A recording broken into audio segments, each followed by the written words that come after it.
Hey, welcome to Riding Shotgun with Tupper, a day late, because I was over in Champaign this morning, Wednesday, the 25th of April, and checking up on a few things Illini basketball-wise,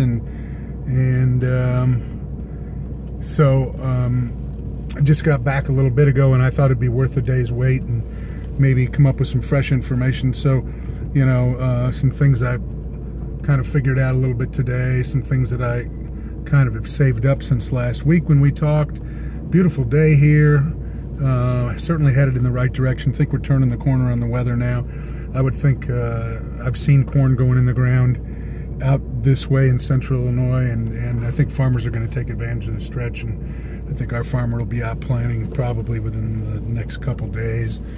And but it's pretty to drive around, and I had the horses out today, and good day. Didn't bring my dog. Kind of complicated there.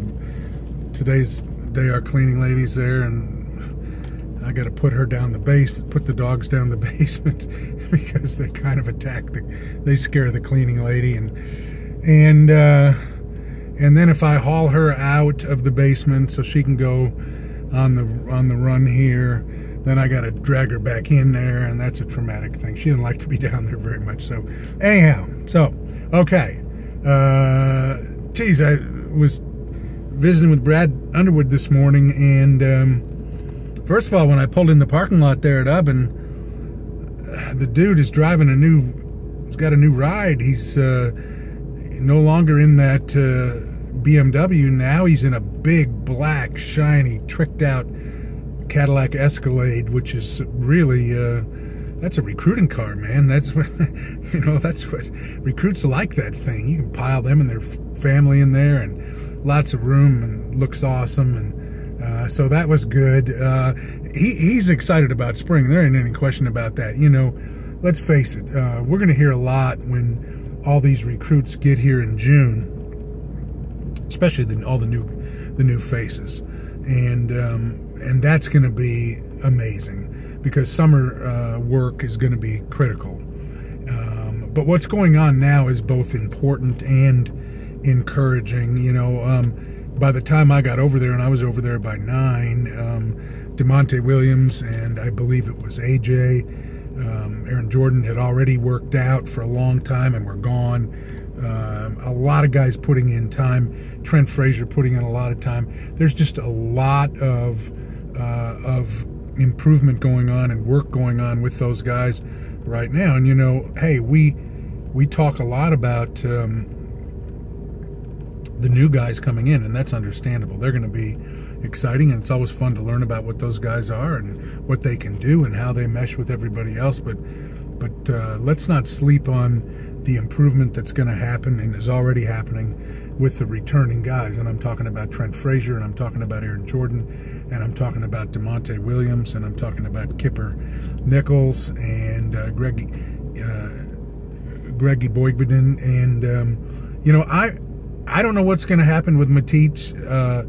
I'm not including him on the list. There's just been too much conversation about that. Brad's not confirming anything there. That's a decision that Matisse makes, and just determines when he would announce it. But it's just my impression that he won't be back.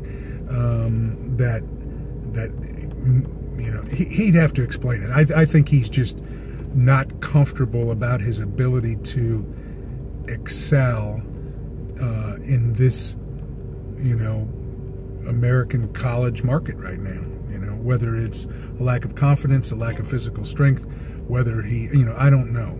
And I know everybody would wish him well, and they will fill that spot. But anyhow, I'm including those 4 guys, and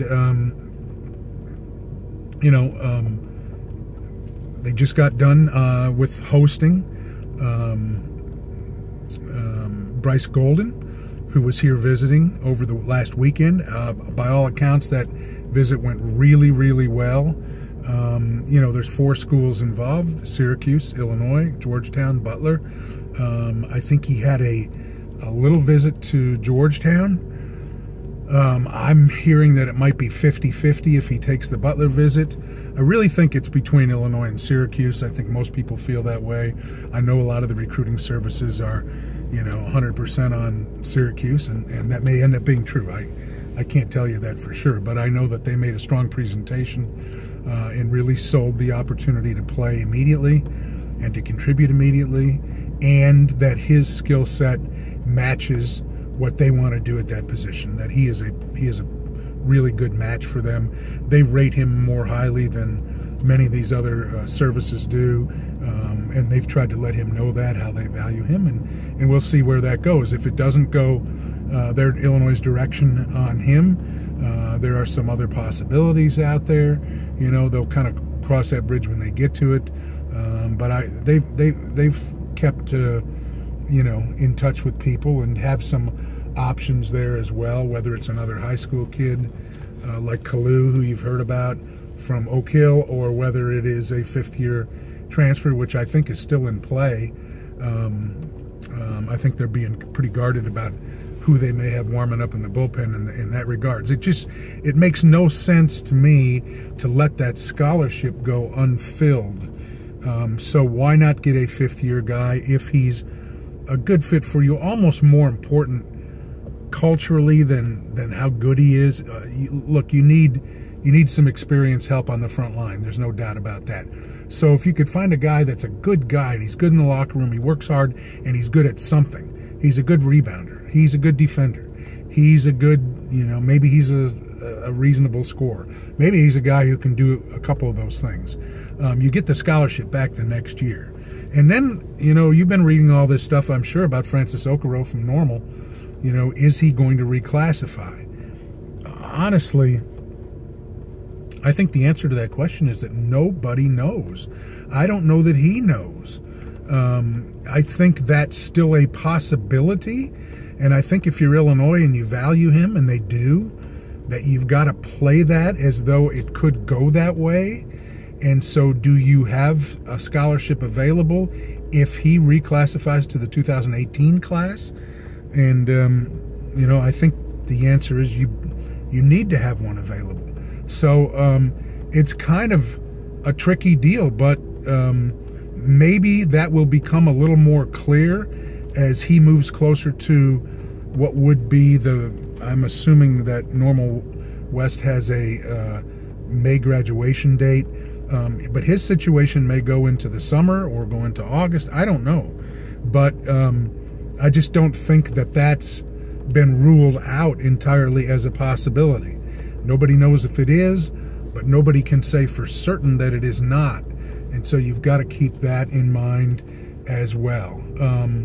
I think for the time being, though, they're so focused on the returning guys, Trent really working hard on some things with his game. Look, they put a lot on him last year as he began to demonstrate he could handle it. I think they will raise the bar on him. He's working hard on a floater game, which is what undersized guards need to do. He's working hard on going right to his right with the ball. He's working hard on his strength. He's never going to be a guy that, fills out to be 215 pounds, so that ain't going to happen. But you can still be strong, and he's working on that. So they're working on a lot of those things with him. I think with Aaron Jordan, I think it's clear within the program there's such a high level of respect for him. This is a guy who I would have had on my list when John Gross left and Brad Underwood arrived. I would have had on my list as he's leaving. He's out of here. DJ Williams, Aaron Jordan, out of here. Because he hadn't played much. He hadn't gotten any satisfaction. We didn't really have a feel for what he could or couldn't do. We thought he was a good shooter, but hadn't been really had much of an opportunity to demonstrate that.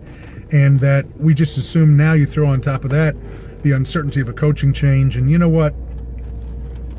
The kid probably goes somewhere else. But did he?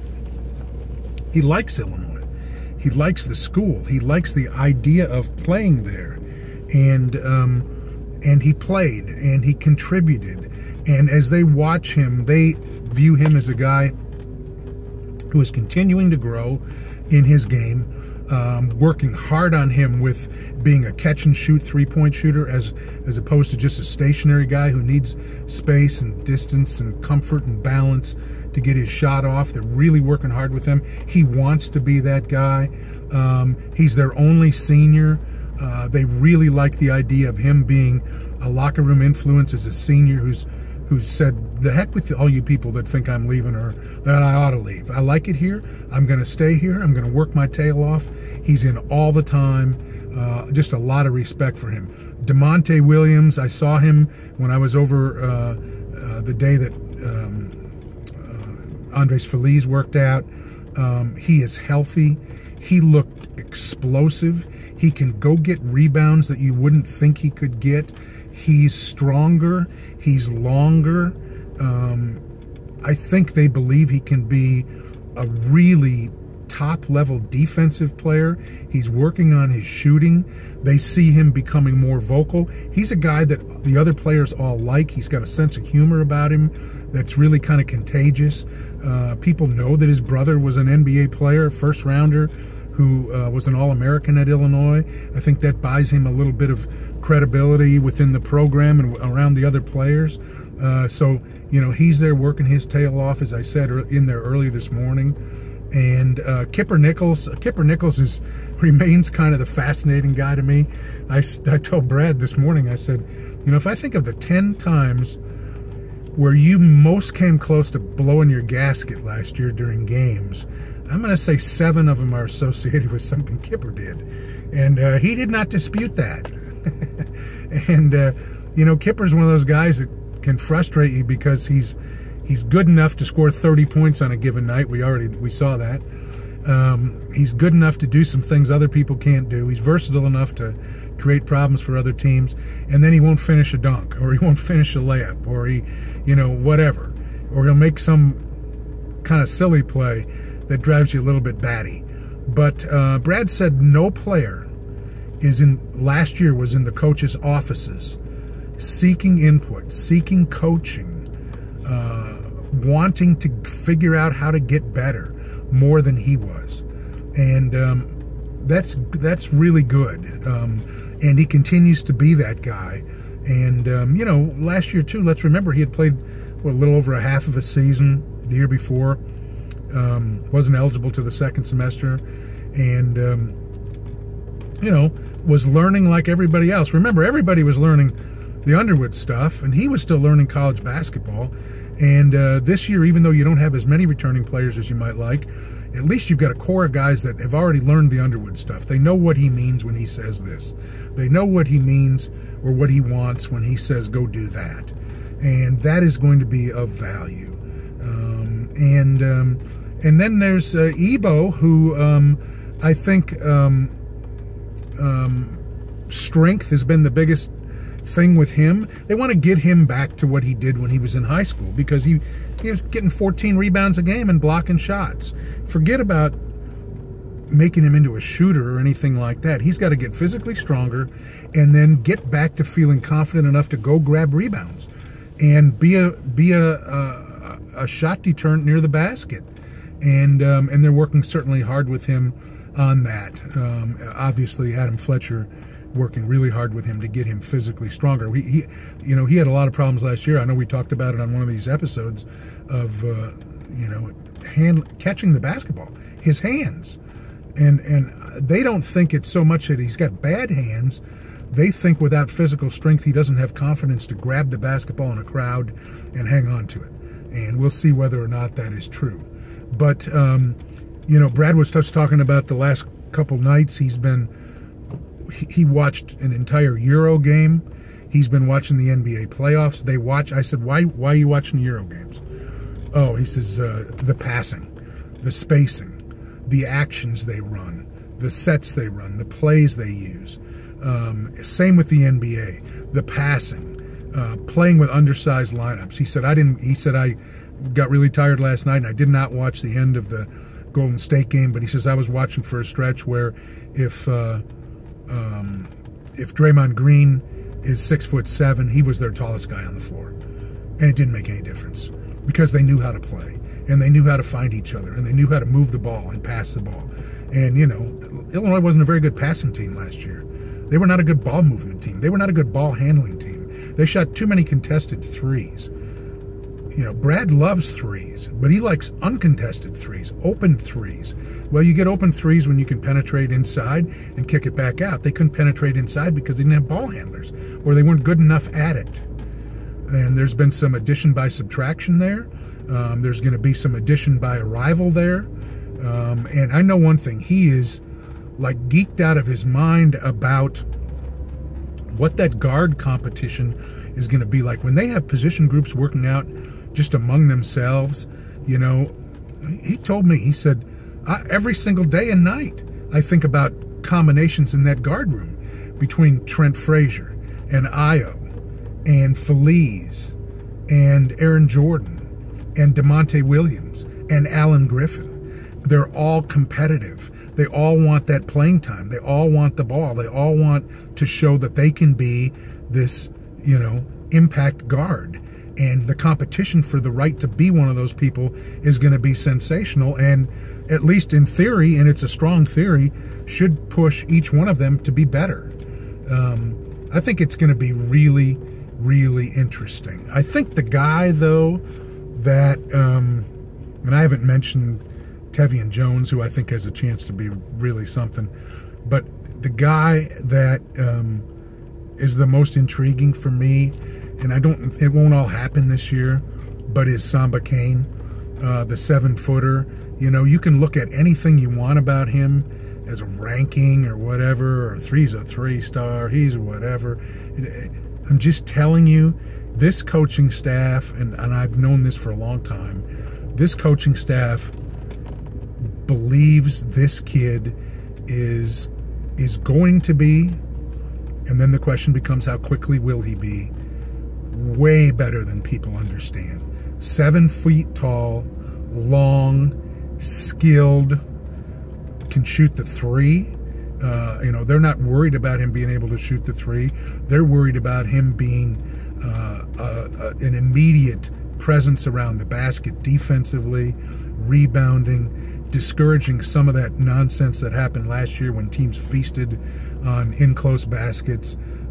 That to me is going to be fun when we get to summer and fall, when, you know, even in my reduced role as mostly retired guy, although I am going to continue to do a number of things. We'll talk about that another time. But to be able to see Samba is going to be a lot of fun for me, and the guard group that he's talking about too. Talked to Brad briefly about scheduling. Their schedules is going to be a beast. You know that they're in the Maui Invitational, along with Duke and Arizona and Auburn and Gonzaga and Xavier and Iowa State. I mean, that is a loaded field in Maui in late November around Thanksgiving time. We know that they're going to play UNLV at home at the State Farm Center. Recently, Georgetown announced that they will be playing in Champaign as part of the Gavitt Games. So that's a good home game for people that have complained about quality home games in Champaign.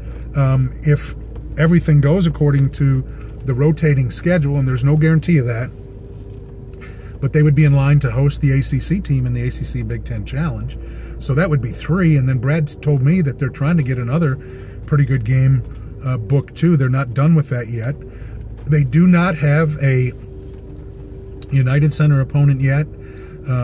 That's a complicated game to book because of syncing up the date of availability of the team with the date of availability of the United Center, and then you've got to return a game. And so they're still working their way through a lot of options there, but they don't have one yet. And then, of course, you're playing 20 Big Ten games. And so, you know, it condenses the number of non-conference games you get. This can be a rough schedule. There's no doubt about it. But I think they're using that as a sales pitch, too, to somebody like Bryce Golden. You know, you want to go to Hawaii, you want to play Georgetown in Champaign, you want to play UNLV in Champaign, you want to play the bragging rights game in St. Louis, which is a great game, you want to play at Michael Jordan's, the house that Michael built, you know, I mean, there's all that stuff. So a lot going on there, and And that's exciting. That's fun. And I know this has been a long one, and I apologize, but I had a lot of information I thought you might be interested in, and I appreciate you following along, and I appreciate your comments about you hope that riding shotgun has a shelf life beyond what my retirement date suggests. And I promise you I'm working on it too, because I like it. I know you like it, and I think it's kind of picked up, and it's like an off network series that's picked up a little bit of a following, and for all the reasons that I thought when we started doing it, because I think there's just something to be said for being able to talk to one another like this. So anyhow, thanks guys, appreciate it a lot, and stay tuned. We'll have some more news for you on what's coming next too, and I'll have columns in the Herald and Review tomorrow on our webpage Wednesday. I'll definitely have something on Sunday. I may have something on Friday or Saturday too, so kind of watch for that stuff, and we'll get a bunch of information out there. I know Illini hoops just you know, it's just hard to beat around here. Some schools are football schools, but Illini basketball always holds a special place around here. So anyhow, thanks everybody. Talk to you later. Bye.